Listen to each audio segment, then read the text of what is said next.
Sebelumnya perkenalkan, nama saya Saka Gunawan Putra dari kelas 12H, absen 29. Selamat pagi Bapak Ibu Guru sekalian, selamat pagi teman-teman sekalian. Pada kesempatan yang berbahagia kali ini saya akan menjelaskan soal fisika nomor 1 di tugas fisika pada tanggal 27 Juli tahun 2026. Nah, mari kita lihat. Seperti yang bisa kita lihat di sini ada gambar sebuah segitiga dan di setiap sudutnya diisikan sumbu, yaitu sumbu di atas adalah Q1, di sini adalah Q2 dan di sini adalah Q3. Nah, ketiga ini adalah positif seperti yang kamu bisa lihat di tanahnya di sini. Dan Q3 di sini adalah sudut siku-siku ya. Jadi kita bisa melihat kalau Q1 ini memiliki sebanyak 4 muatan Q, Q3 ini memiliki sebanyak 1 muatan Q, dan Q2 ini memiliki 3 muatan Q. Dan di sini ada pertanyaan, tentukan resultan gaya pada muatan Q3. Nah, mari kita menyelesaikannya bersama. Pertama-tama kita tulis dulu ketiga Q ini. Lalu di sini kita juga mengetahui bahwa jarak dari Q3 ke Q2 dan dari Q3 ke Q1 itu adalah sama, yaitu A.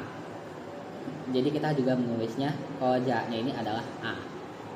Nah, yang perlu diketahui di sini bahwa ketiga muatan ini adalah muatan positif, maka ketiganya ini akan saling tolak menolak. Otomatis gaya yang ada pada Q3 adalah gaya dari Q1 yang akan mengarahkannya ke bawah dan gaya dari Q2 yang akan mengarahkannya ke kiri. Karena itu gayanya akan bersifat siku-siku sama seperti ini, atau bisa dibilang tegak lurus. Seperti yang sudah dituliskan di sini. Sekarang mari kita menghitung gayanya. Jadi rumusnya untuk ini adalah K dikali QA dikali QB per R kuadrat, dimana R ini adalah jarak dari keduanya ya. Jadi pertama mari kita menentukan gaya akibat Q1 atau F31. F31 yaitu K dikali Q3 dikali Q1 per R kuadrat. Nah, kita ubah saja Q3 dan Q1 nya jadi K dikali Q dan 4Q. Dan R kuadrat kita ubah menjadi A kuadrat karena kan jaraknya A ya. Nah, di sini saya memutuskan untuk mengeluarkan 4-nya. Jadi 4 dikali dilampung K kali Q kuadrat per A kuadrat.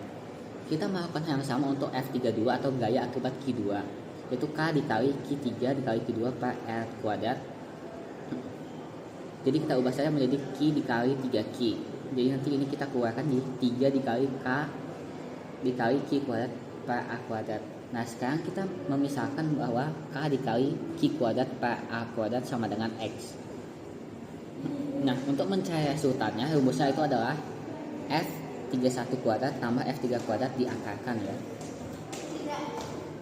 Nah, jadi untuk mencarinya ini sangat mudah.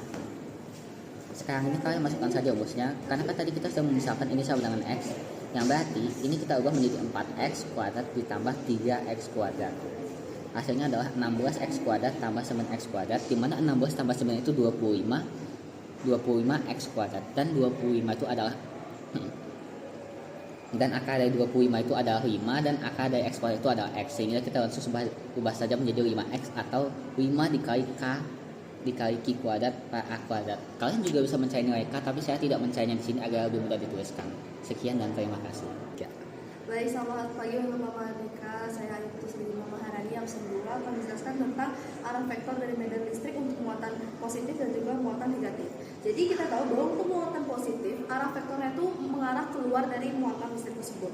Nah, untuk muatan negatif, medan listriknya itu mengarah ke dalam muatan negatif.